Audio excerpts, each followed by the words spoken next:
Tell them run it up. I wake up. Yeah. I wake up, flex, thumb down now. Check, no drip, this. Wet. Tell them run it up. No sleep, no rest. Might crash, might wreck. But first I stretch. Tell them run it up. I wake up, flex, thumb down now. Check, no drip, this. Wet. Tell them run it up. No sleep, no rest. Might crash, might wreck. But first I stretch. Tell them run it up. 9 out of 10 roll through my hands, I'm by my lonely. Turned to a savage, now my baby wants to hold me. I love my fans, don't need no friends, I got my homies. Thought I could trust you, I find out you tried to zone me. I'm number one up on that court, I'm Nick McGrady. The first one in, the last one out, can't call me lazy. Put in my hours, send the invoice and they pay me. I need 6 rings like MJ and Tom Brady. Greetings, greetings, greetings. We are here, Ebony Sports Reporters. We got Coach Stud in the house with us. Coach Stud, Coach Bernard Brown. And how y'all doing? Coach Bernard Brown, you still muted? Doing good. How's everybody? There you go. There you go. Can we hear you? We're doing fine, Coach Stud. We can hear you, Coach Bernard Brown. So how you doing tonight? I'm just kicking it, you know what I'm saying? Trying to get close to this 62 years old next week, so, you know, I'm still partying. All right. Coach Julius Hall will be trying to join us. Coach Teacher, Coach Fritz also be trying to join us. Coach Charles Morris, he's still out there somewhere dangling. But we said to everybody share. And so we're going to jump in this right here. Coach Bernard Brown, now I'm going to let you know this. You want to talk about Lele. We had showed Lele's video before, but we're going to let you have your comment on it because you wasn't with us when we had Lele on before. So we're going to do this repeat right here. So y'all checking out the show. We say again to everyone, share. Dang, I want to knock her. She ran out her shoe. Go to Leia. Go Lele. Go Lele. Let's go Lele. Jump Lele. Let's go Lele. Let's go Lele. Let's go Lele. Let's go Lele. Lele. Let's go to Leia. Come on, mama. Let's go to Leia. Let's go to Leia. Let's go to Leia. Let's go to Leia. She ran out her shoe and had it. Let's go. She lost her shoe and had it. So, Coach Bernard Brown, your thoughts on Lele? Hey, I'm telling you, I was more entertaining with the crowd. You know what I'm saying? And this little girl just was burning. And it was somebody older had lost their shoe. Just a little girl here. Yeah, might be her sister. They got to be the slowest kids in the world. She just got to be the fastest woman in the world. Point blank. I think that's what Coach Stud had said about him before when he saw. So yeah, so to run him down like that. I was impressed with the young child. Now, had that been an older child, they wouldn't even try to compete. Not only did she go back and place her shoe on, she went and got them. The average child would have been 16, 17 years old. Once they lost a shoe, they wouldn't even ran. But hey, what about her courage? And went and got them and won the race. That's what had that crowd electrified. What she did. Yeah. Mm-hmm. So next we move to this moment right here, and we said, everyone, you have to appreciate the time that you have while in this world right here, because you never know when you might pass. And so we have to do this because we go and acknowledge folks. And that Benjamin Gay, who's a former running back with the Cleveland Browns, he passed away in a car accident, in a car crash. And that was recent. So again, our condolences, Ebony Sports Reports, to the Gay family and to, again, those people who believed and supported him through his careers and his life. So again, we throw that out there to you all. Any comments that you all have with regards to that? Yeah. That was a bad boy. It's been a lot of football players past. Um, this past what 6 months now, a later 2023 on to 2024, and I think Cleveland lost at least about 3 so far with Jim Brown and another guy, not him. It's, I say I pray out to the family and the NFL family, and you just have to live your life. You know what I'm saying? Treat people right, and everything will be okay, man. Just be careful. All right. I was about to say Coach Stud, but I think Coach Stud is buffering right now. Give it a second and see. All right. Well, I guess we'll go on to this right here. Coach Stud will probably be joining us back. Let's see something. All right. Let's see. Add him to the stage. But if not, we move on to this right here. This topic right here. This is coming up, or this has happened. So, Kalia Cooper got a T because she didn't like what they say was the late bucket by Nigeria. And this is in the women's basketball, this USA basketball right here. And some of y'all know, which we had showed the person that from Savannah State University, who is on the basically the national team for Nigeria in the Olympics. And it was easy. It was easy. Kalu, who was the one that they got upset with. She was the one, bam, made the shot, went up for the shot. And so again, some people were not happy with regard to that, and they said we got to get a little better with regard to how we handle it. So, Coach Stud, what's your thoughts with regards to that? I didn't really see nothing wrong with it. The game had already been decided. So, hey, the kids in the Olympics, man, they trying to get a little moment to shine, They gonna score, That's just how it is. This the Olympics. This not a game, that didn't have no meaning to them, So I didn't really see nothing wrong with it personally, Right, and she is, again, a former Lady Tiger. So, Coach Bernard Brown, what's your thoughts? Man, it wasn't no big deal. But one thing about it, those Nigerian girls was competing.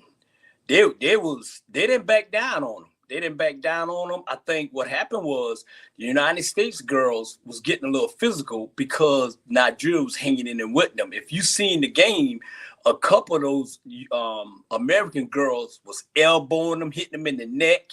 But I want to admire Nigeria head coach. She is one to find something. Good Lord, have mercy. Man, she can come on back to the United States. I had to get that out, man. I'm like, Lord, have mercy.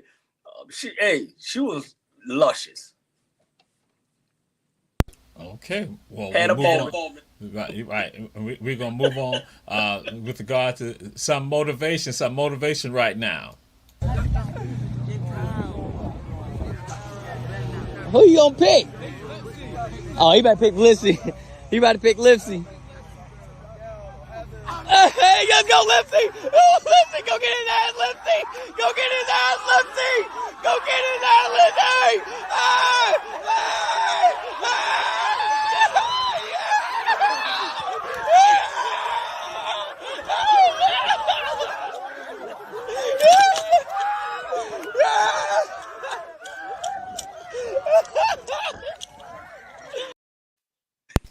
And that's some motivation for some of y'all out there saying y'all need to be able to move like that, make moves like that, Coach Bernard Brown. Man, if Big Man had like 2 more steps, he would have caught him. Just 2 more steps, he would have caught him. But my man was moving. Boy, you ain't gonna never see this no more. A black man running behind a white man and trying to catch him. It should be the other way around, isn't it? That's motivation. Coach Stud. And the fact that he's 65 years old. 65 years old, too. Yeah. 65 years old, too. Yeah. That's what I was just going to hedge on about him being 65 years old. That's where the motivation came from. You got a kid there, 17, we talking about a 40-year difference there, nearly give or take a little bit. Hey, it took that kid everything he had in him to get there. He couldn't. If he'd got picked again, he couldn't even got up. The motivation came from the 65-year-old of me. He jumped out on him, but it was just the youth that was able to just get enough of him. All right. And so Coach Fritz is not here, nor is Coach Julius Hall, but we had this for them. Coach Julius Hall is not here, nor Coach Fritz. And this is about aliens, because we now have to add aliens to it. We have aliens amongst us, aliens.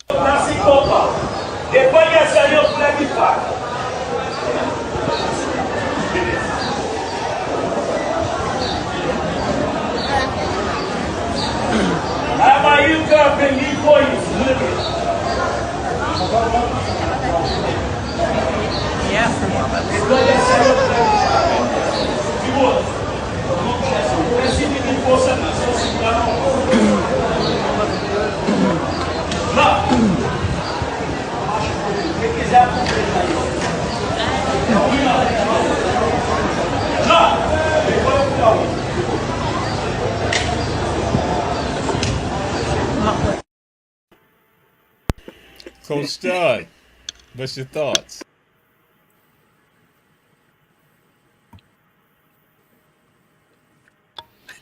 He, at his size, to get through there, he had to be an alien. Yeah. I was hoping Coach Hall would be on here so he can tell you about the alien that I seen down in Alabama. It was. In Mobile, Alabama. Alien was at the door.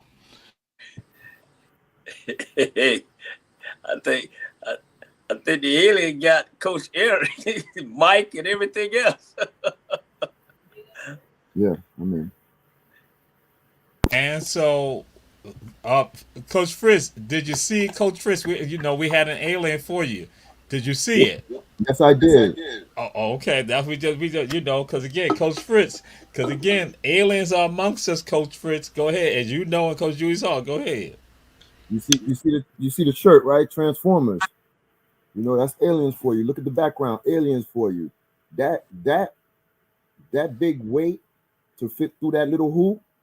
Yeah, his body shrunk a little bit and then came back out big. So he just contorted his body. That's alien stuff.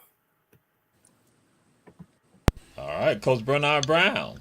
You want us to know, Man, my thing is how many time it took him to get through that. I know for a fact he had to just do at least about 50 or 60 times to get through that.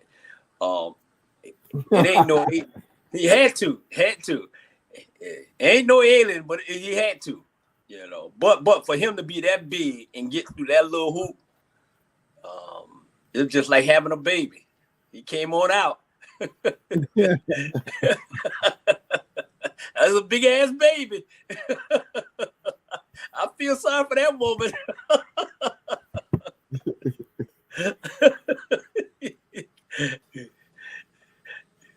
Okay, so we'll go to the Olympics. We go to the Olympics. We gotta throw some honor out. Oh, go ahead, Coach Fritz. Hold on. I just have to say this. I'm privileged. All the Leos is in the house right now. All the Leos is in the house right now.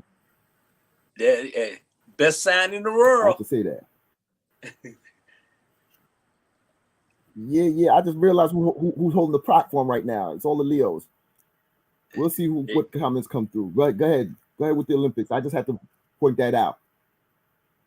Oh, I gotta do a screenshot. That's what I'm doing right now. I gotta do a screenshot of this right here. That's what I'm doing right now. Yeah. We have done the screenshot. Yes. There you go. So yes, now we go on to the Olympics. There you go. Thank you. So yes, now we go on to the Olympics. Before you do, let me tell Jack Taylor I say hello. So Jack, you heard him. So, okay, Coach Stud. And so this is Quincy Hall making it happen. So and now we're going to take it on down here for you with regards to give some other element with regards to Quincy. When I hit him with this whole 100 round, young jock in the club with my clock. You wanna play it, then it's going down. We ain't hesitating. them bullies get the blazing. I'ma lay him down like he in a lounge. Walk him down, walk him down, walk him down, walk him down, walk him down, walk him down, walk him down, walk him down. Walk down on them in Balenciaga on them. My blood sliming, nigga. Coach Fritz, what's your thoughts? Love it, love it, love it. I've been watching all the Olympics. He was fast. He came on strong at the end to win it all. And then he did the angel. Ain't nothing better than that.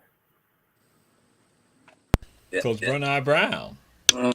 You know what? I'm very impressed with not only the Olympic, but those track guys, man, the USA, they winning. Those guys is moving. I mean, and one thing I love about it is their passion.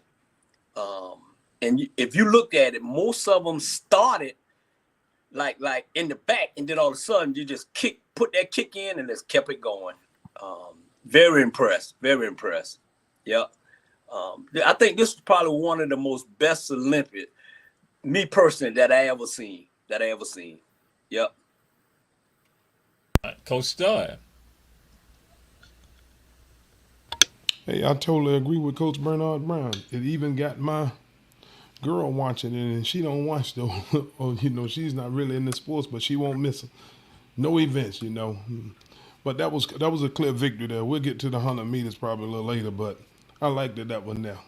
He can start off, and he came on real strong there. Clear victory, good win. And someone said it, that he was probably an alien, and so I wasn't going to say it. I was just waiting for someone else to go and say it.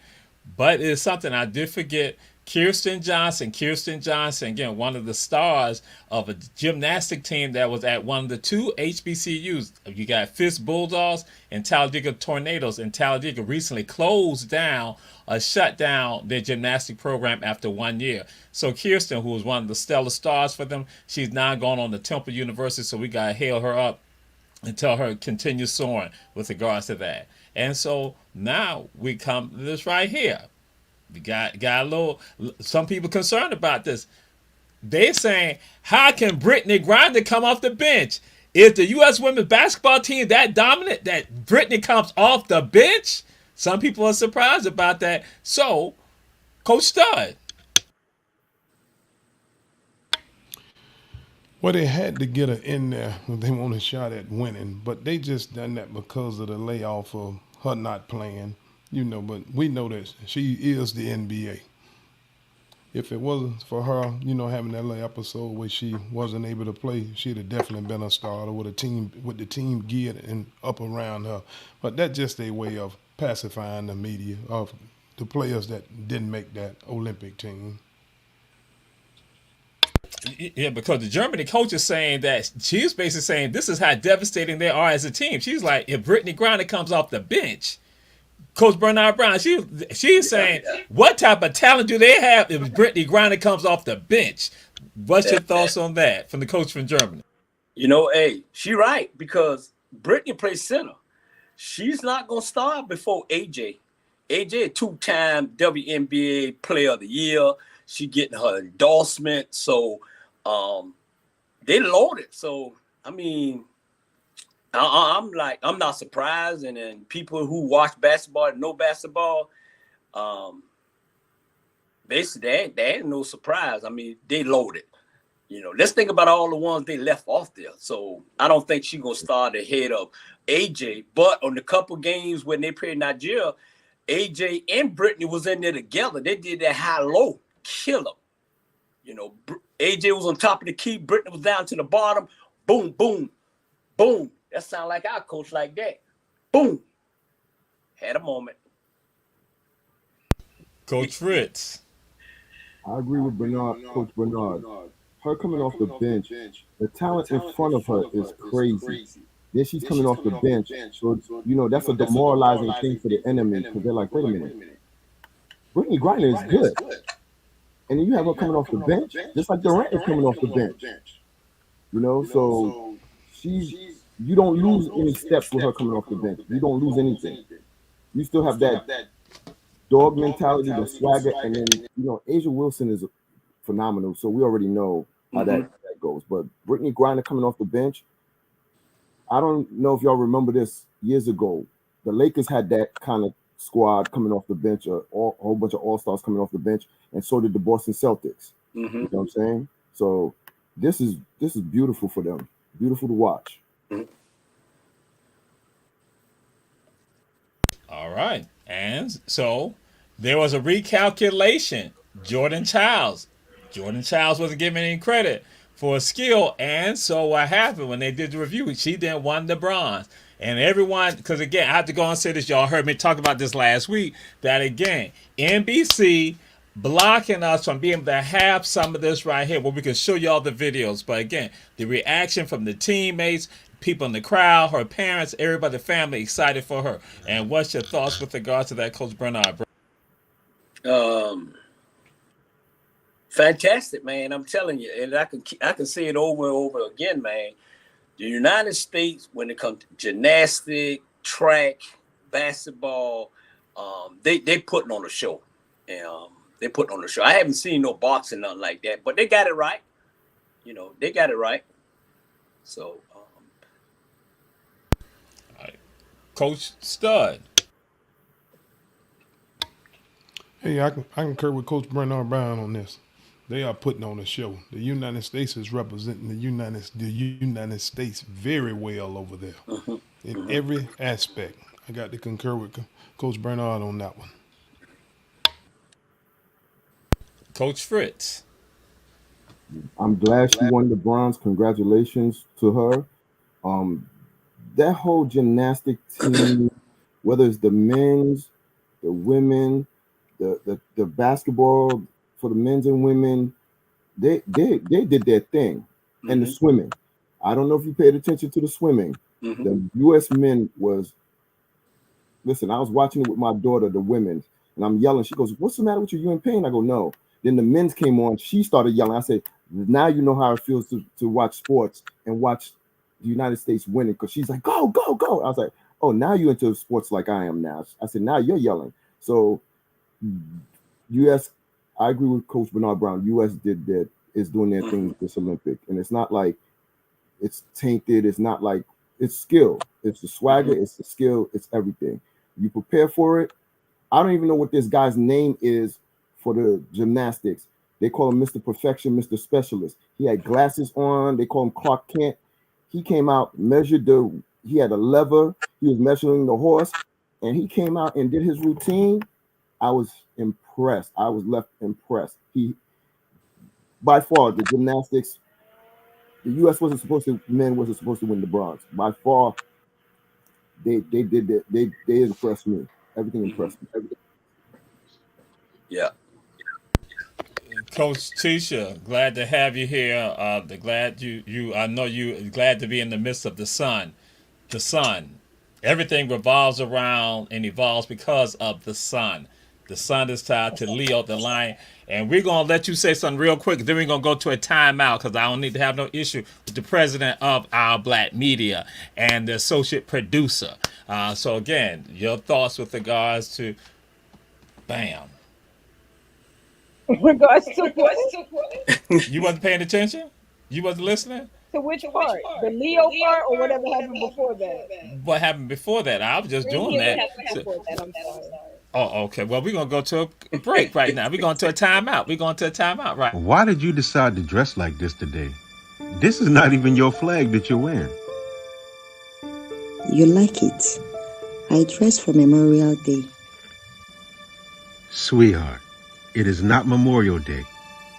It is Independence Day. I didn't care too much for that movie. I think Men in Black was better. You know what? Never mind.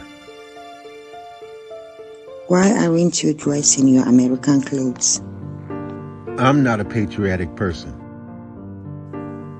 It is not what you do for your country. It is what you did with your country. Wait, was that right? Yes, that was actually perfect. I can tell you've been watching that Captain America After Dark show. It is Mr. America After Dark. If you look for that guy trouble, he will give you double. he actually has enough trouble of his own. This guy goes to the clubs at night, committing all kind of financial sins. Is a lie. My God will punish you. And then Mr. Murray, from that financial sins show, he liked to dress up as the money mantis. And then he goes right in the club after him and takes him down for those financial sins that he be committing. Thunder fire you.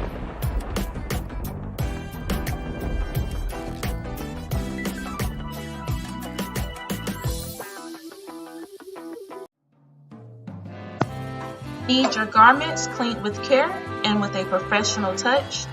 Then bring them to One Price Cleaners in Garden City at the Old Farmers Market on Highway 80. Service you can count on.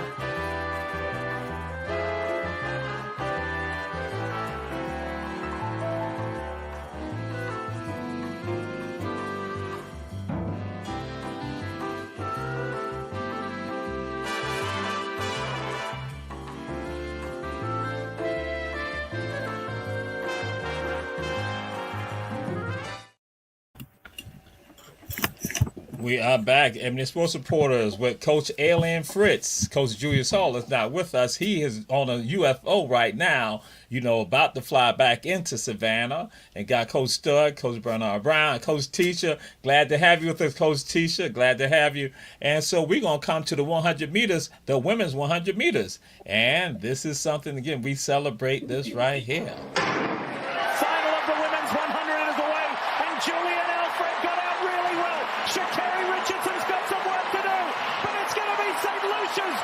Julian Alfred wins the first ever Olympic medal for her nation.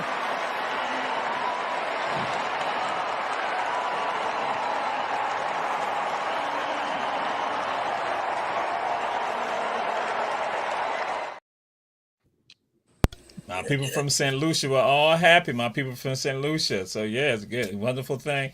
And also wonderful how, again, from Sha'Carri and everyone else, all three of them representing. Coach Charles Morris, we got something for you, Coach Charles Morris. Coach Charles Morris, make sure you stay on. Make sure we got something for you, Coach Charles Morris. So, Coach Tisha, Coach Fritz. I was, come on, ecstatic for them. They deserve it. Well done. I mean, I know everybody was like, oh, Sha'Carri was going to win gold. I'm sure she's just as proud of herself with silver because I was just as proud of her. So kudos to all of those young ladies. They did absolutely spectacular. That speed, their speed, all of them. Second, third, and fourth. That's to say something for you. It's just the girl had a little bit extra speed, winning it for the first time for her country. But yeah, that's a good first time. Gold medal for her country. She'd never have to work ever again. You know what I'm saying? Just go to the clubs, say what's up, 10,000. Really? Hey, that's what it is. Which club? Together. Coach Bernard Brown. Man, I watched that race. Man, that girl, she kicked in it for her. I mean, I'm more proud of the St. Lucians. I'm more proud of them, man, because that girl was smoking. And then they, how people always hating. They say, what happened to your girl? Your girl got smoked. Your girl got smoked. Whatever, all on Shannon Sharp show and all, you know what I'm saying? They just thought the girl got smoked. But she lost that race, but she came back the next day and kicked it in and won the gold. So, you can't win it all the time, but like I did, she redeemed herself. So I'm like I said, I'm proud of St. Lucia's. That's their first gold medal ever. So, we good. Yes, Julius, it is.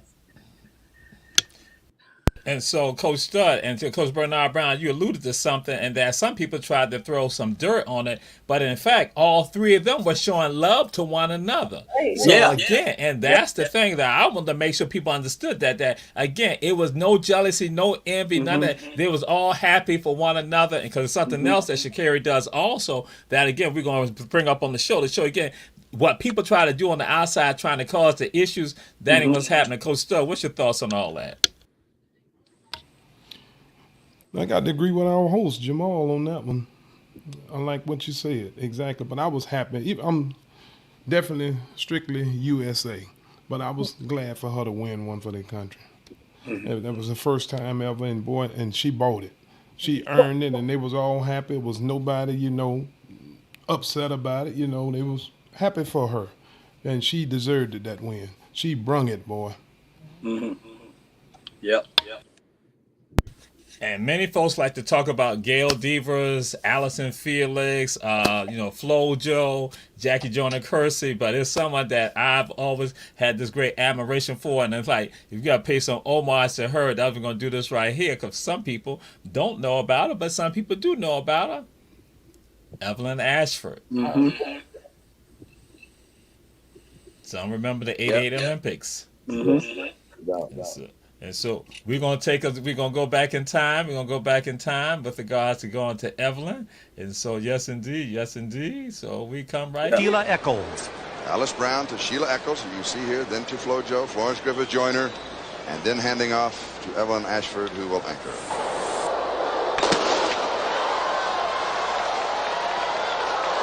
Alice Brown closing the stagger on Bulgaria. She is burning up the turn. Here's the pass. It's a good one. There's one down, two to go. Much better than in the semifinal. This is the critical pass for the U.S. Will FloJo start out fast enough? Excellent. But they're behind at this point. That's East Germany. To Evelyn. Marlies Gurr is anchoring, and here comes the Soviets. East Germany. Here comes Evelyn Ashford. She does it.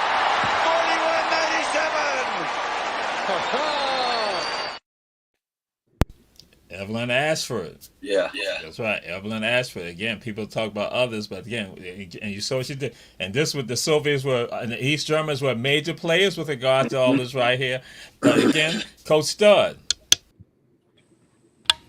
Well, you took us back 36 years, Dan. But she didn't run fast as she can. She run fast as she want to. And with your FloJos and Evelyn, and then you got Sonja Cheeseburg, who's here, a local home girl. But I had to find a way to get that in there, But you're correct. That's right. She was a major factor too. Since our host didn't mention her name, with the other greats, But that was outstanding race there, though. I couldn't mention everybody, Coach. so Coach Fritz. Great throwback. I forgot about her. I forgot. People tend to, you see it, but then it's 36 years, and then it's just like, oh shoot, you just relive it again. I remember her race. I remember rooting for her and jumping and screaming. But she did a hell of a run. Great throwback. Great. I mean, it's great to see those that look like us, even from 36 years ago. Yeah. You give these young ladies that motivation to see, listen, this is what you want to model yourself after. Good job. Yeah. Coach Bernard Brown. I'm gonna go a little deeper than that. Yeah, I don't mean to bring it in, but I'm gonna bring it in. This country can embrace us when we doing something for them. To Olympic, bringing in the goals, bringing this way, way, way back for FloJo and all of them, and boo boo, and I'm like this him. Okay, when the Olympic is over, then we just another. You know what I'm saying? And that's what pissed me off, because everybody that's winning in the Olympic 2024 look like us, smell like us, talk like us. That's all I'm saying. I ain't trying to start something, but I'm trying to start something. Hey, embrace us when we not doing something for y'all ass. Period. Yep. All right.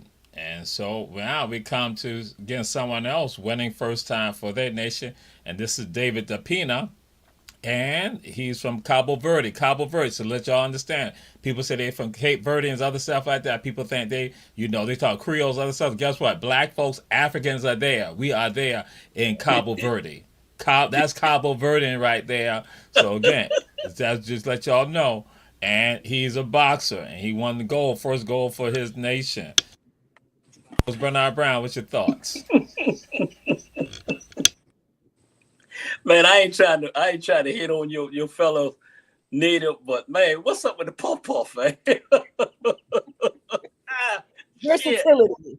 And hey, if I'm in the ring with him, man, I said, man, you got it, man. Go ahead. That's exactly why We even got to fight. We even got to fight with no shit like this. Go ahead, you got it. They're just like Jamal people.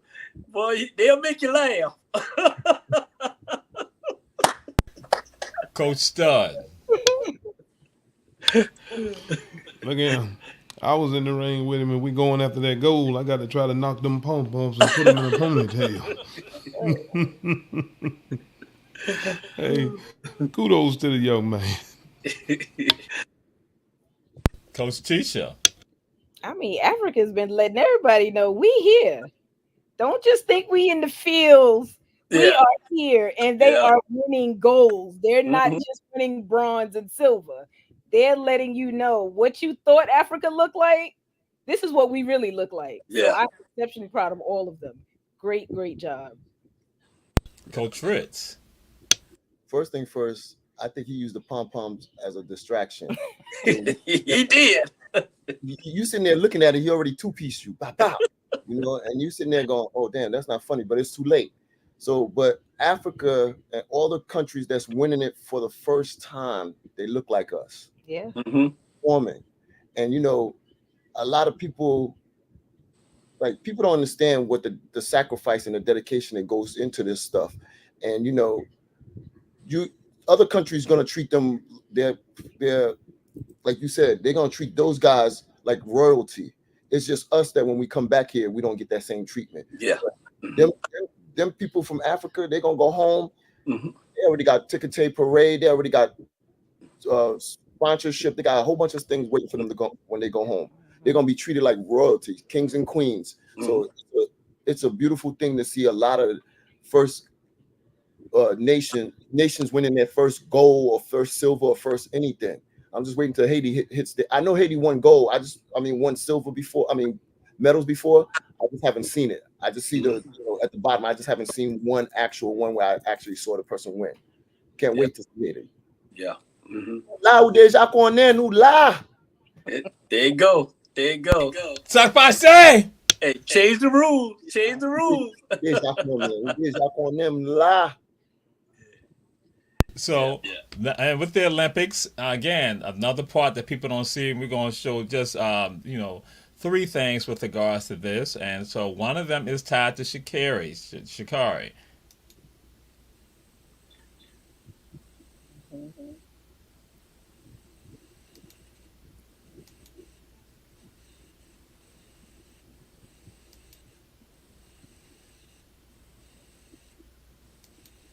So what happened, people have been criticizing a 19-year-old who's replaced some of the stellar Jamaican sprinters, women sprinters. And they critiqued her because she's 19 years old.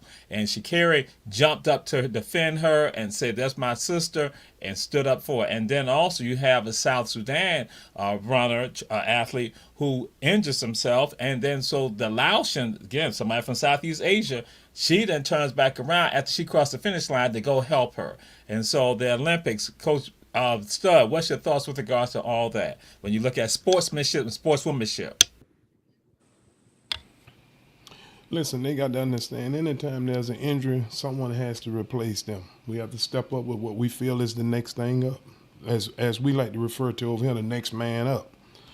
She's just 19 years old. Hey, that's who was the next girl up. Got to live with. That's sportsmanship. If a person get hurt, you got to turn back and go help them, you know. You can't let this big event overtake your sportsmanship now. And that was real classy of her, I thought. All right. Yeah. Coach Bernard Brown. I piggyback what Coach Terry said. Absolutely. And I think we the only sports show in the world and dressing our people that's over there running and boxing and doing that. We the only one addressing it. When they come home, treat them better. Right. You know what I'm saying? We the only people the only Ebony sports reporter, our black media addressing situation. Nobody ever ain't gonna address it. You know why? Because we do what we do, and for them, it's no different if Jamal running against me and he failed, and I'm gonna like, boom, I'm gonna go check on him, make sure he's good. But you know who checked on him? People that look like us. Right. That's all I got to say. Yeah. Yeah. And Coach Tisha. I mean, listen, these people, they have manners. Like, they were raised right. They weren't raised to just walk all over people the way they've, I'm sure, been walked over before. So, of course, it's good to show that they have sportsmanship and to know that, okay, let me go ahead and cross over, but I'm going to come back and make sure you good. Mm-hmm. I'm not going to just jeopardize my race. I'm going to make sure that, my fellow opponents are good as well.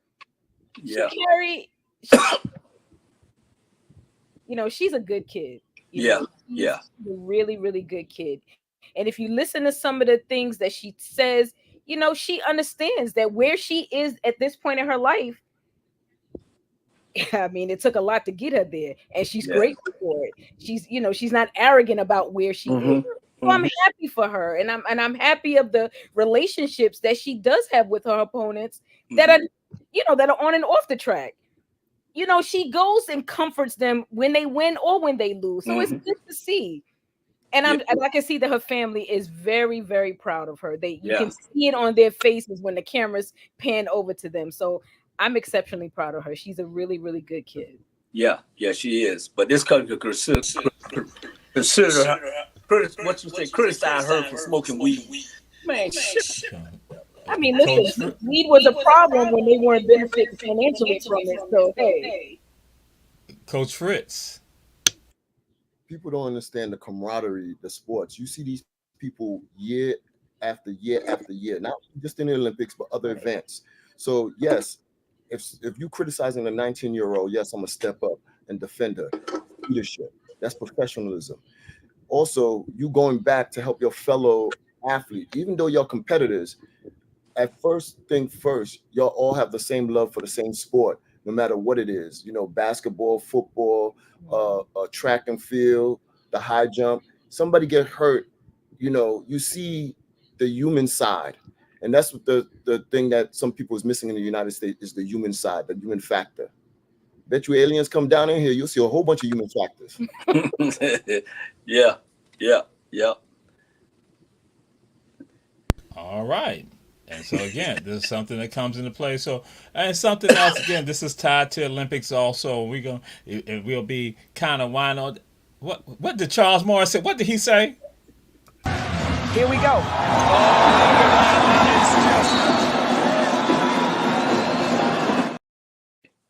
Who is that? It was Charles Morris. You can take it down, Mr. Producer. We're gonna go back to the video. Right after this, we got the videos for Coach Charles Morris and Coach U.S. Hall. But I was trying to focus on the Olympics, trying to help us on out. But we're gonna do this right here. We can go back to this video. I feel like Pac. What? Here we go.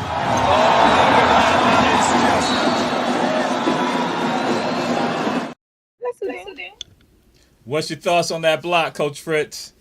Love the block. The hell of a block. He thought he had a free layup. Get that out of there. And he caught it and still held on to it. Some people knock it out of bounds or it goes off. He caught it on the backboard.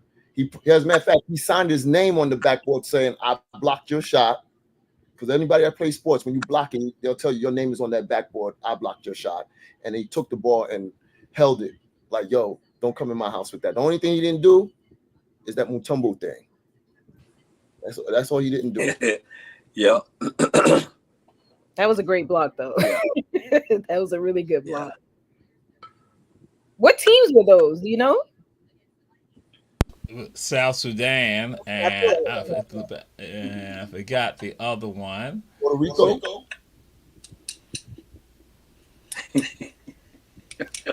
See, again, Coach Bernard Brown, go ahead. Be short about it. Don't follow that foolishness from Coach Charles Morris. Okay?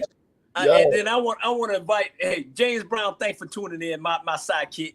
But in America, if that block in America, it would have been goaltending. Because of the Olympic, you can hit it off, pound it off the backboard and everything. But man, he was just reaching.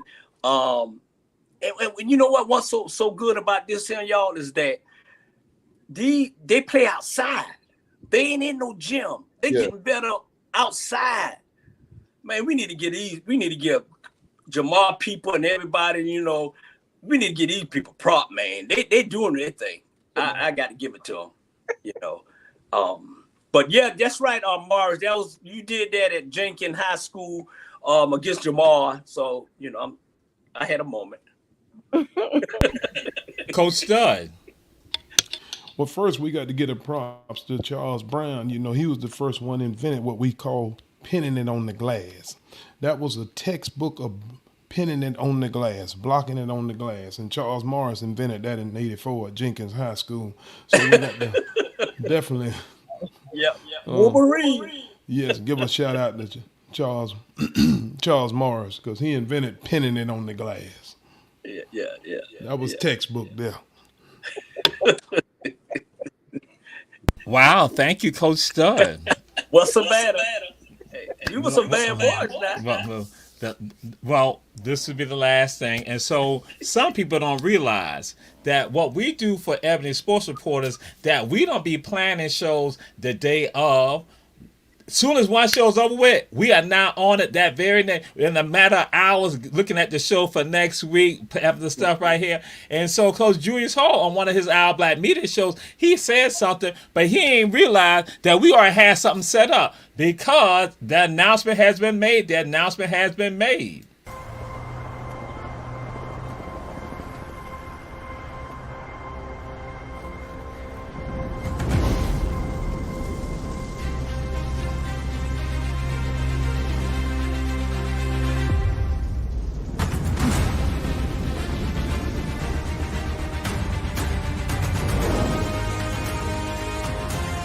It's our turn.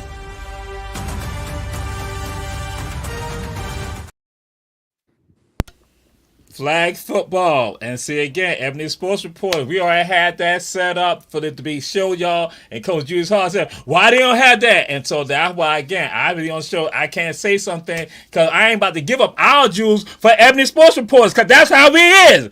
That's how we is, Coach Teacher. That's how we is. That's how we roll. Absolutely. That's what we do. HBJ, harassment high. Yeah, but in 2028, flag football will be played as an Olympic sport for men and women.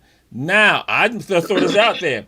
Some of y'all got young ladies in your families that you should probably be encouraging them to play high school flag football and go on a collegiate level also. That who knows, they might wind up in the Olympics in 2028. So we'll throw that out there. Though Coach Stud just turned on me, Coach Stud.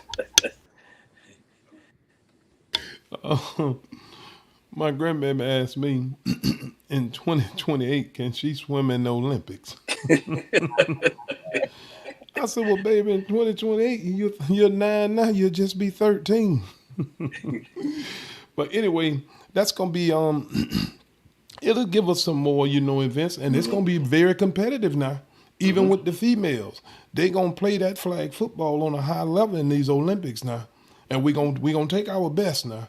We're only going to send our best now. So that'll be great. That'll be great. Another dimension for us to watch and get excited about it. Ebony Sports, I have it for sure. Coach Fritz. You notice how we're excited about the Olympics, because we have a whole bunch of fields that we're in. This flag football is going to, for men and women, is going to set precedents. And it's coming great commercial. First thing first, great commercial. Jalen Hurts, great. Yeah. But we're coming, and a lot of people don't see. A lot of people don't see what the flag football is going to do for this country, and it's here. It's all said and done. Yeah, it's in LA. Oh, it's all said and done. Can't wait. Yeah. Can't wait. I mean, I hope we gonna be there too now. Yeah, that's a little short flight away. Yeah. We're gonna be there. Look, Coach Julius Hall. We gonna be there. We gonna be there. Definitely need a press pass. I got a little brother that live out there too. So what's good? Yeah. But I am excited about this flag football for the girls. I myself, yes, I'm only 5 feet tall, but I have played flag football with my older brothers. It can definitely be somewhat of a contact sport, even though it's only supposed to be the flags. You know, sometimes you get a little animated in that game, but I am excited to see these girls. We all know it start off as flag or a little touch, then it becomes all out tackle. Exactly. You had to be like, hey, it's girls on this team too now. It becomes competitive. But it should be fun. I'm excited. Yeah. Coach Bernard Brown. Boy, you do your research, man. I'm telling you, boy, you to be a Jacob Warrior, man, you do your research, man. Nothing against y'all, damn. But yeah, I'm excited because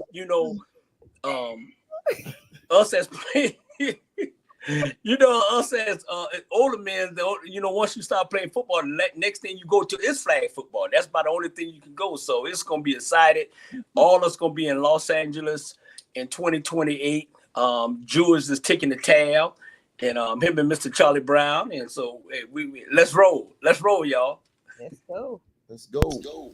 And that's why Ebony Sports Reports, that's why we do global features. Because again, just like that's what this is about. We do stuff globally. So we showcase it. So what we're going to do, we're going to take a break right now. We're going to do a timeout right now. We can come right back. We got Ebony Sports Reporters. We say share. Coach Bernard Brown, Coach Stud, Coach Tisha, and Coach Alien Fritz in the house.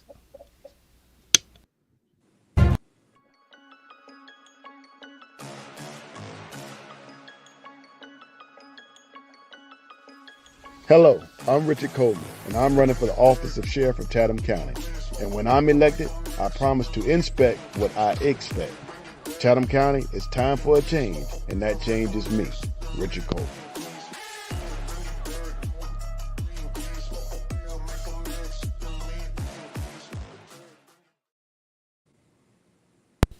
I want to let you all know. And I see, because I got rid of the warning, because I'm going to give you all a warning. It's a warning. I need to do a warning. We were not going to do it like this, but we got to do it like this because it is for Tompkins High and West Savannah right now. We got to do it because of Tompkins High and West Savannah right now. Coach Julius Hall and Coach Charles Morris are going to be two separate items, but we're going to combine them together. First, this is Coach Julius Hall. This is Coach Julius Hall. This is one of his people right here, Coach Julius Hall. I feel like Pac. I shoot a shot. I'm coming in hot.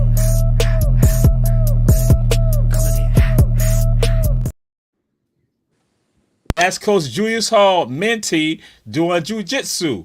It don't take a lot. So now, let me show you Coach Charles Morris. Coach Charles Morris right now. Wat die stok doet, gewoon een swieperij, dat is onvoorstelbaar. Oeh, nee. Ah, nee, dit... Oh! Nou, ja. Jawel. Ja.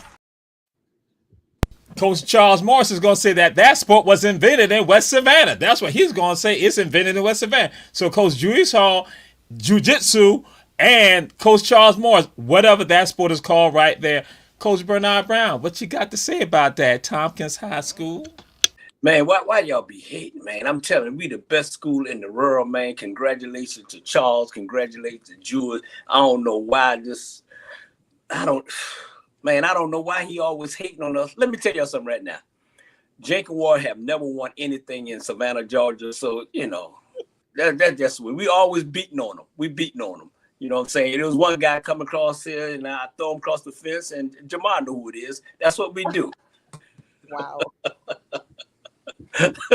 Coach Stud. Well, they both got something in common. They both winners, So I wasn't upset with them for being winners, Look like what they are. Two winners to me. There you go. All right, Coach Tisha. I lift your hand clap. Kudos to you, gentlemen. Yeah, boy. Wow. So now this next one, this is HVJ versus Tompkins High School. This is HVJ. Now understand, HVJ is on the right, Tompkins on the left. Check it on out. This is a sport. This is a sport. Understand, this is a sport. And Leroy Davis, one of the most athletic mixed martial artists in the region.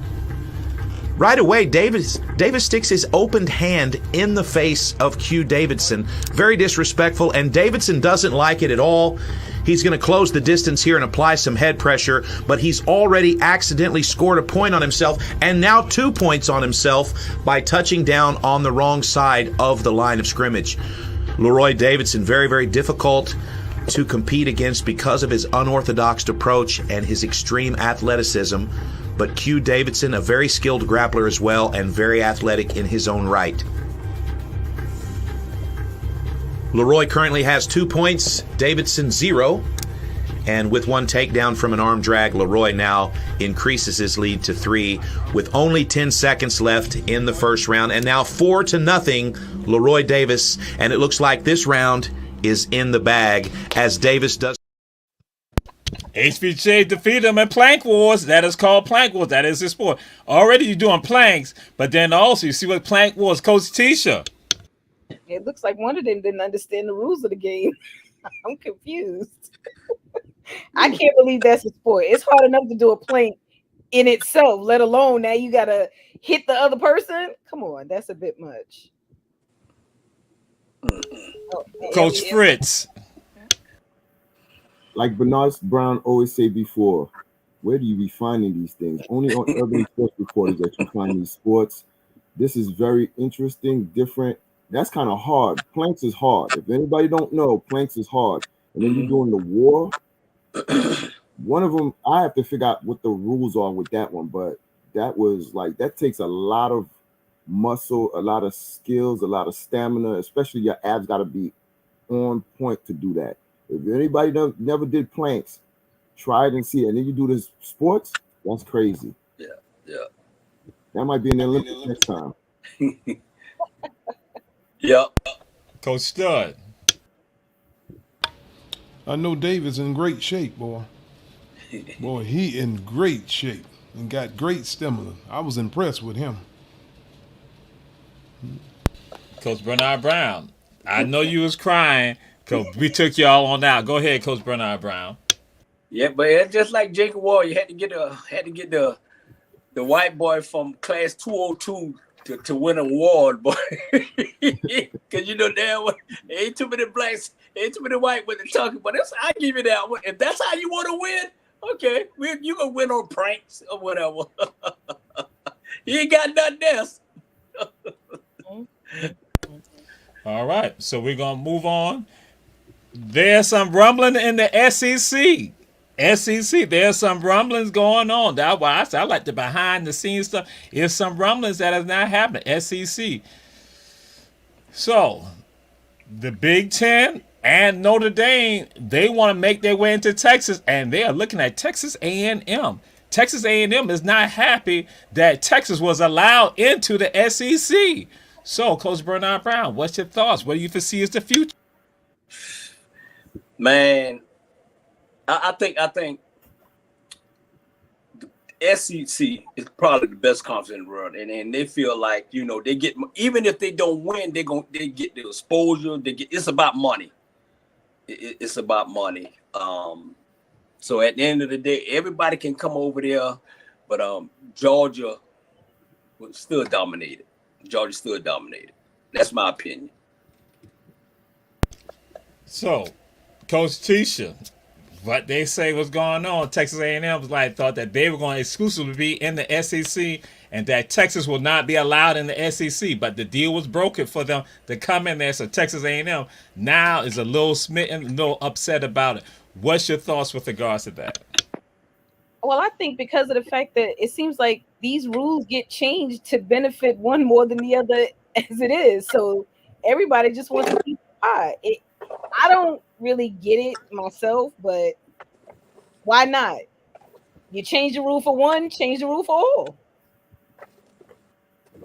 And Coach Fritz, Notre Dame is not just the Big Ten, but Notre Dame also, which is, again, that is the marquee program for college football across the entire country. So Notre Dame also, they're saying, hey, Texas A&M, we want you to come on over to the Big Ten. And so we want to make that move too, but we want you to come over there. So what's your thoughts with regards to that? Because Texas A&M feels that they've been betrayed by the SEC.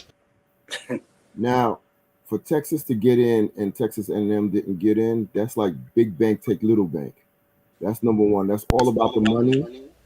Texas has a more of a following and a thing like that. That's why Texas, Notre Dame is like, okay, you didn't get into the SEC, come play with us. We're gonna show you we got exposure to it in the Big Ten, and we're gonna be doing big things. The SEC right now is king. They have the revenue, they got the football, they got the competitiveness. Everybody's watching the SEC. So, sorry, big bank take little bank. That's from Ice Cube. Well, Texas A&M is a part of SEC, but they're saying we did not think that y'all were gonna have Texas come over. Texas A&M was saying, "Well, y'all betrayed us on this deal." They were like saying we were going to exclusively be a part of SEC, but now y'all done bring Texas in and Oklahoma. We found Oklahoma, but then Coach Stud, what's your thoughts again? Because again, this is that intrigue that's going on right now, and that's why Notre Dame, who basically is the best independent out there, and everybody wants Notre Dame, and then Notre Dame saying, Big Ten, we'll come with you, but then also make the inroads to Texas A&M and see if they will somehow leave out the SEC and go to the Big Ten. Because when it comes down to it's the SEC and the Big Ten when it comes down to the revenue for college football. I agree with our host there, but let me tell you what's happening here.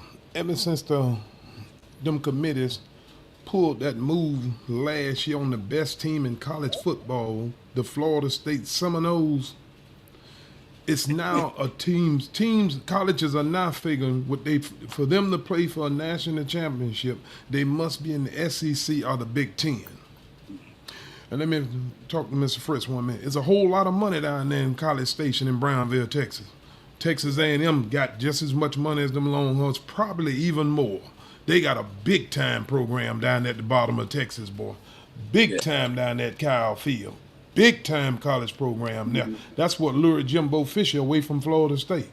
They come off their hip with a ton of money. But let me just get back to the subject of what we got going on here.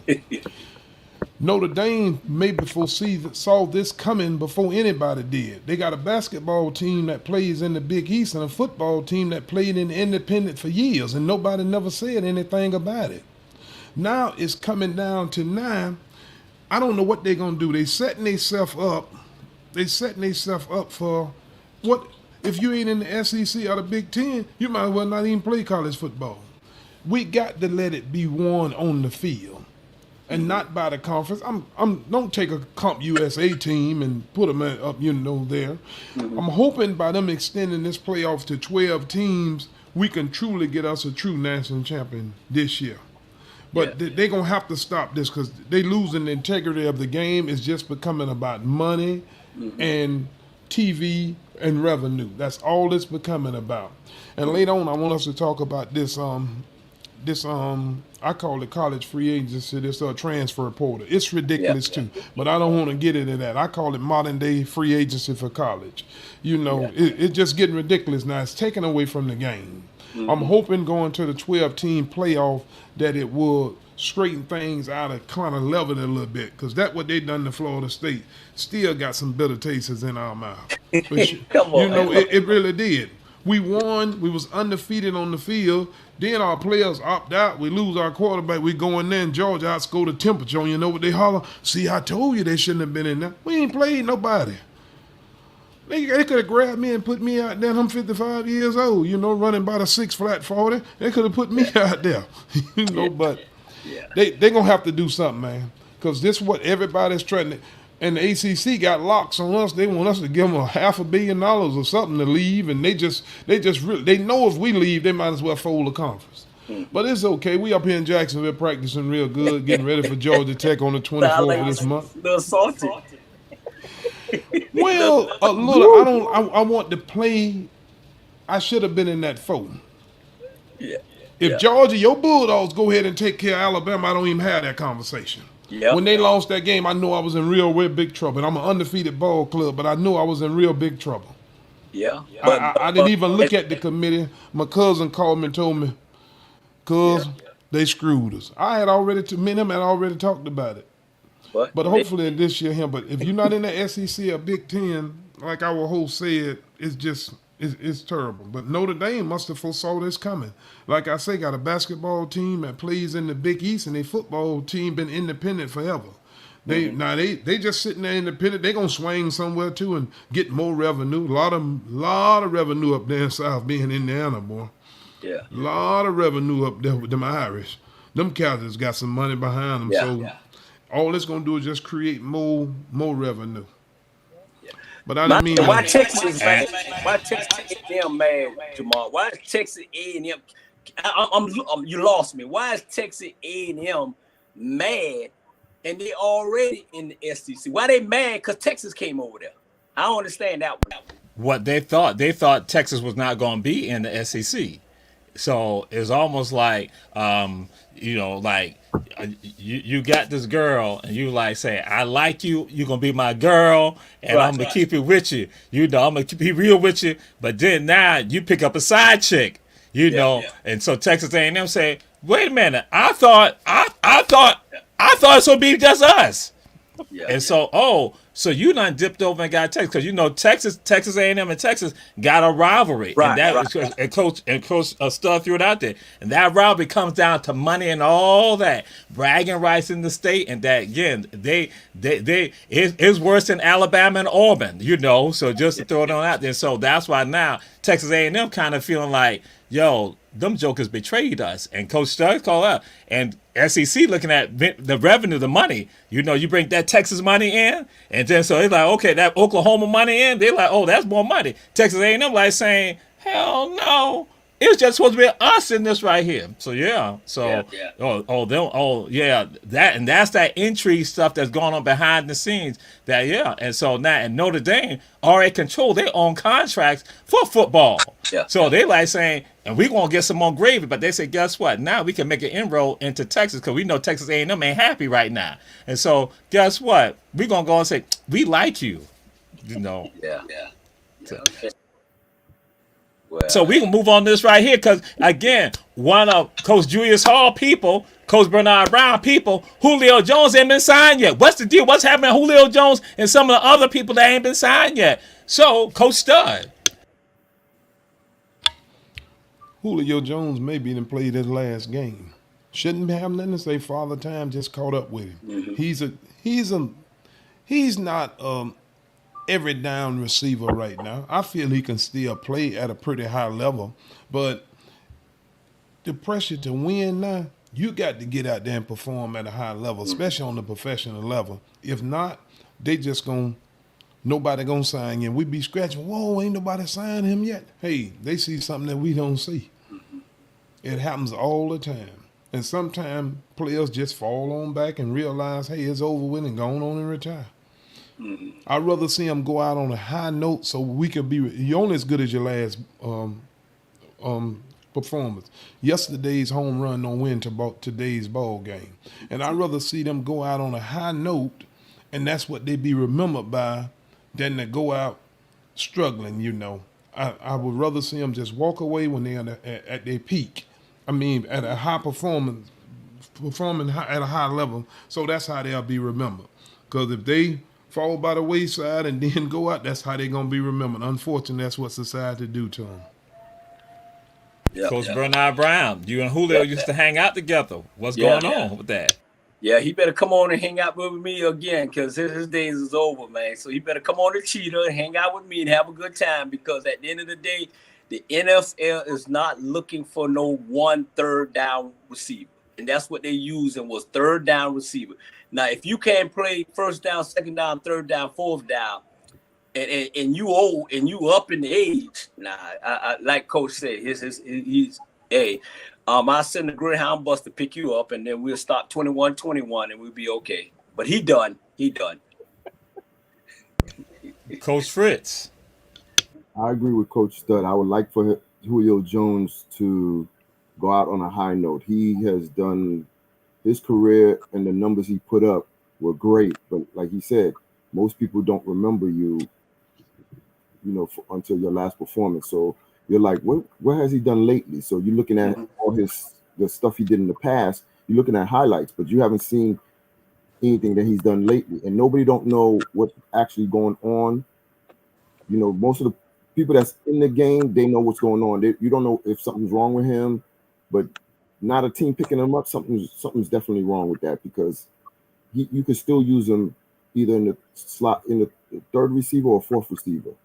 There's teams that could use him, but there must be something with that. Frozen. They're not picking him up. Coach Tisha. I think a lot with him is not even so much as his performance anymore. It's his off the field. A lot of that. Yes, he's now up there in age. I think he's like, 35, 36 years old? 37. Yeah. So if your off the field antics is seemingly like Antonio Brown's, they're not really looking at you no more. You're not doing enough on the field. You're doing more off the field that's maybe not so tasteful. And when they start putting you in the same type of conversation as the other Brown, it's not really a good thing. I meant to say Jones. So I don't know. I think he's done, actually. He doesn't think he's done, but he hasn't done enough to prove himself to be good enough for someone to pick him up. And then how much money you think you're going to get even if someone does pick you up? Is it worth it at this age? Yeah. He can talk, go to Atlanta Falcons, so him and that coach are pretty good, and just say, hey, this is my last year, retired as Atlanta Falcon, and then use it on third down and then let him go on out. I mean, he got good ties with Arthur Blank and all of them, so maybe that he'll go back then, 1-year contract, and then retire. I mean, they might as well. They're giving out favors when it comes to the quarterback, so yeah, why not? Yeah. They'll sign him for a one-day contract and let him retire as a Falcon, but he won't see no playing time. Yep.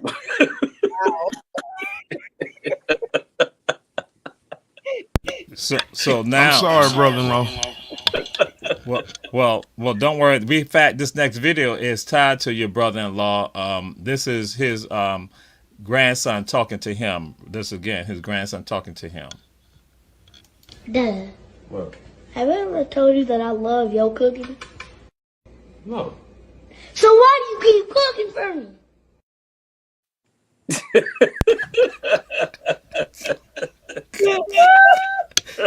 Think about it. Think about it. Coach Fritz, think about it. That's Coach Julius Hall, grandson talking to him. Oh my gosh. Woo. You ever saw Homer Simpson choking out Bart? Yeah, that's what it would be like. You know what I'm saying? That's what it would be like. But boy, that's funny. I don't know where you found that one, but that one's funny. I like that. That one made me laugh. Woo. Coach Stud. Let me tell you what my brother-in-law grandboys, if that cooking ain't right, he's gonna get told that with them two.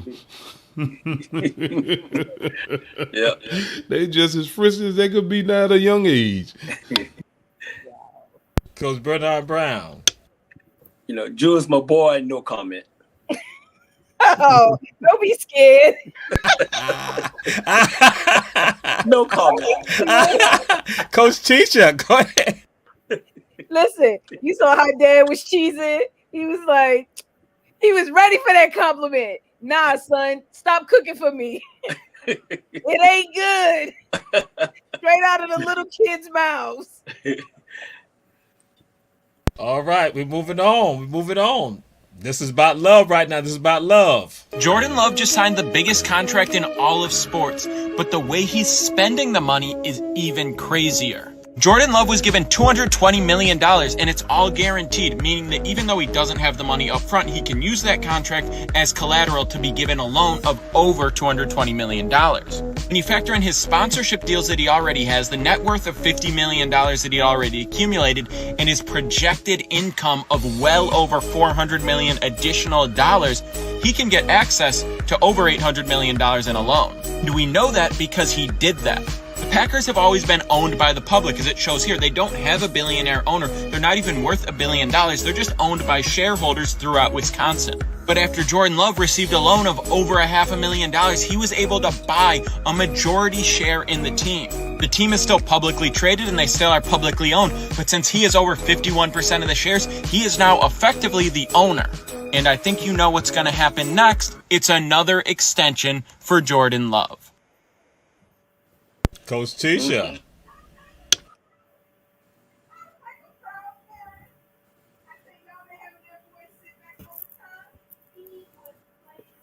You're muted, Coach Tisha. You're muted. Chuck, sorry. Listen, I'm like a proud parent. While everybody else was playing checkers, this kid was playing chess. I mean, y'all had him sitting in the background waiting. He was doing the numbers. Mm-hmm. He already had that money spent before he got it. Mm-hmm. And as soon as he got it, he put that execution in. I watched that video quite a few times. I was like, wait a minute. What did he do? Mm-hmm. Yeah. And that's what you call being raised right. Mm-hmm. Know what to do with that money. Know how to get that in revenue coming in, even if you're not on the field. I'm very happy for him. Not my team, but I'm still happy for him. Yeah. Great job. Coach Bernard Brown. Brett Favre didn't do it. Brett Favre stealing from Mississippi. Right. Aaron Rodgers didn't do it. He's stealing from New York. For this kid to do what he just did, he phenomenal. Yeah. Trust me. And look halfway like us. So he got the right people in this corner. So whether he win or lose, he's winning because he owned the team. One of the part on the team. So I don't think anybody in NFL history own an NFL team and playing in the NFL. Or even thought to do what he did. Right. Yeah. Coach Stud. Well, I have two teams. AFC is the Jacksonville Jaguars. NFC is the Green Bay Packers. I'm a cheesehead. Okay.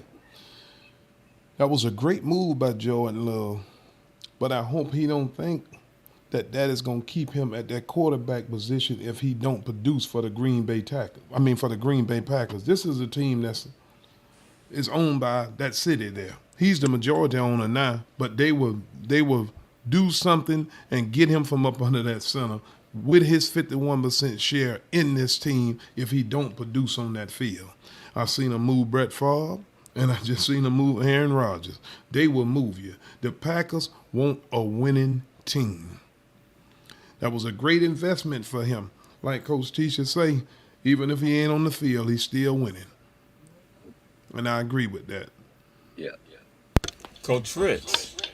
Kudos to him. Like Julius Hall said, rule change is coming. Rule change. So, but I love that he did that for himself. That shows he was a thinker. He was sitting back and, not getting the opportunities that he wanted. Now, he owns 51% of the team. Gangster boss move on his part. So now, like Coach Tisha, Bernard, and Eric said, if you don't play quarterback, it's not like he's gonna move himself. He's just gonna say, okay, put somebody else in there.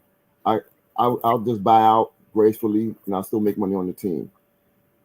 And he probably will be their first billionaire. Well, hopefully they surround him with what he needs to produce a winning team. Yeah. He can't do it by himself. He's the owner now, so he can surround people with what he wants. Yeah. And even if he don't win in Green Bay, he's still a part owner. He can go to Atlanta Falcons or somewhere and play. He's still the owner. Y'all still with this Atlanta Falcons thing? Y'all got Kirk Cousins now. Yeah, man, please. We come out better get Jamal the quarterback for us, man. Hey, trust me, he'll play 2 games and then that rookie will come and take over. So we're gonna be closing now. We got our last 8 minutes. We're gonna do this right here. This is again no excited. Then we're gonna go back to the NFC North. We're gonna back to the NFC North right after these two ventures right here for y'all to understand. This too is a sport. They just had the championship. I just saw the championships. In fact, let y'all know that too. The paintball broadcast on ESPN went so good last night. They're doing it again today. They're redoing it again today. 12 Eastern. You did it, y'all. We did it. We're doing it. We did it. Tom Cole, you the man. Let's go. And you might be saying, oh, what does Wolf care? Why does he doesn't like tournament? It doesn't matter. It's all paintball, baby. And it's on TV. And we're going live again. Let's go. Let's go. Woo!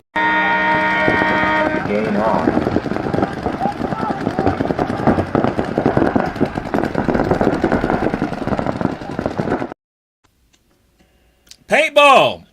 Paintball, and they just had the championship. They had a Chicago championship. A derby. They just had that, and the Red Wolf team, I think, out of Chicago, they were the ones who won. So, Coach Stud, paintball.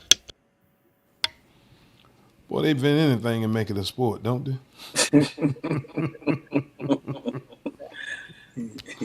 Hey, kudos to them gentlemen with that. Coach Teach, what's your thoughts about Wolf? I mean, people, really? ESPN is just looking for shows to put on. We here. I'm just saying. Like, you got all these slots that you just throwing shows on. Like, wow. Really? I mean, look us up. Now you understand. That's why we do what we do. That's right. Coach Fritz. Now, if y'all haven't paid, paintball has been out for a long time. I remember once upon a time I was supposed to do it, but I guess I chickened out. I don't remember why, but I was seriously interested in paintball. But they're really into it. You do get hurt. It depends where you get shot at. You do get hurt, but it's a real live sports. And don't be surprised. You know, they put it on ESPN. Please, they could put us on. You'll do a good job. For sure. You know what I'm saying? Yeah. Just a little shout out. I love ESPN. I love y'all since y'all first started. Cardboard cutout. Coach Bernard Brown. Nah, I agree with Coach Fick. Paintball been out for a minute. You know what I'm saying? They got to do something to make money since they don't give Stephen Smith all that money. So they're going to have to do something. But I think that's one sport that I think Jenkins Warriors can win. Paint. Yep. So we would shoot you. And so now we are going to the NFC North. And so we're coming to our last 4 minutes on Ebony Sports Reporters NFC North right now. I'm going to be honest with you. Skip Bayless is not one of my favorite people. I'm on there doing the show. I do the show and everything. And then all of a sudden, this is when the Tebow phenomenon was going on. And he was a huge Tim Tebow guy. So I come on there on a Monday and, you know, we're trading barbs and everything. We go back and forth. And then I just level set it and was like, listen, if throwing the football is important in the NFL, Tim Tebow will never be a starting quarterback in the NFL. So he got defensive, and then he came back and said, well, that's why you didn't win a Super Bowl, which got nothing to do with nothing. Agreed. We went to commercial break. I took my earpiece out, and I told him, I'll never be on your show again. And if you ever say anything like that to me again, I'll punch you right in the fucking face.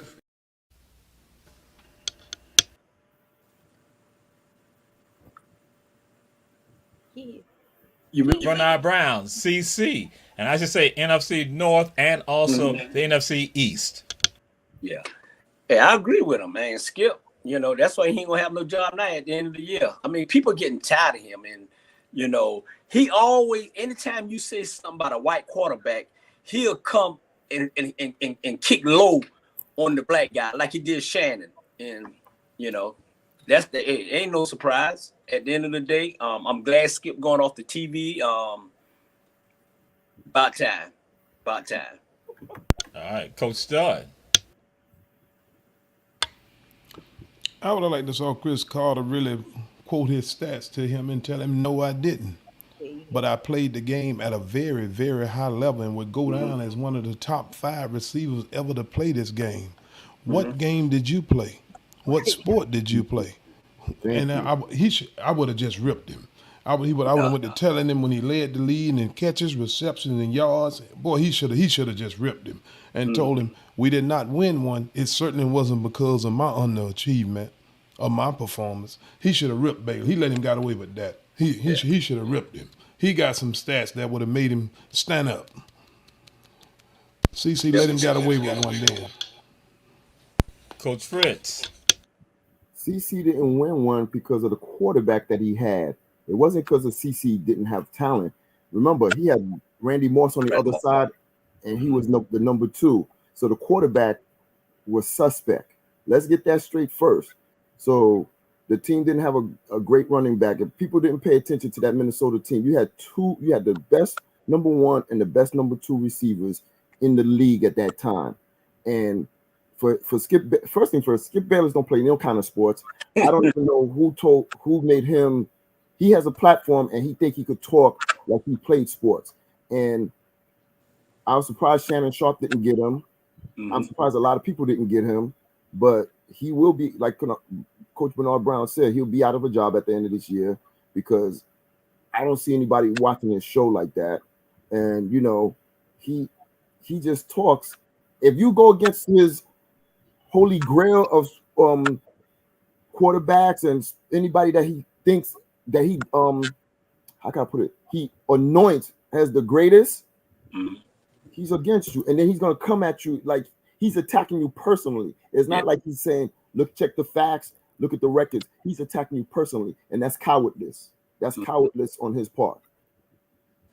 Coach Tisha, you got 26 seconds. I was really hoping Chris would have, Coach Stud said, tell him who you are. Don't let him get away with just saying those little low blows. Let him know. I may not have won a Super Bowl, but look, check the facts of my record.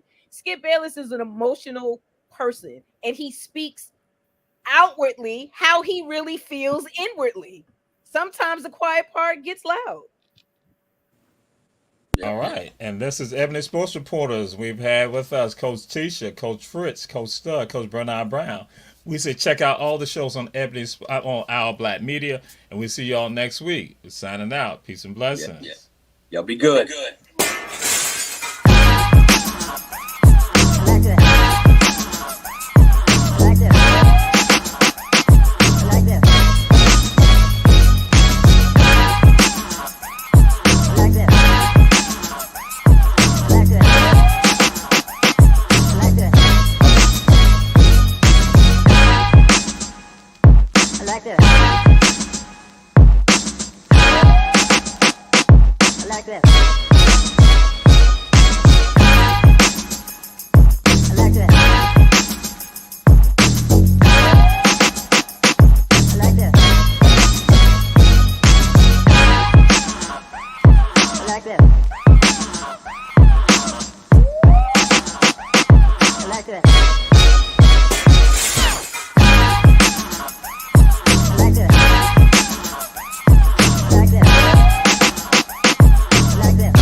like that.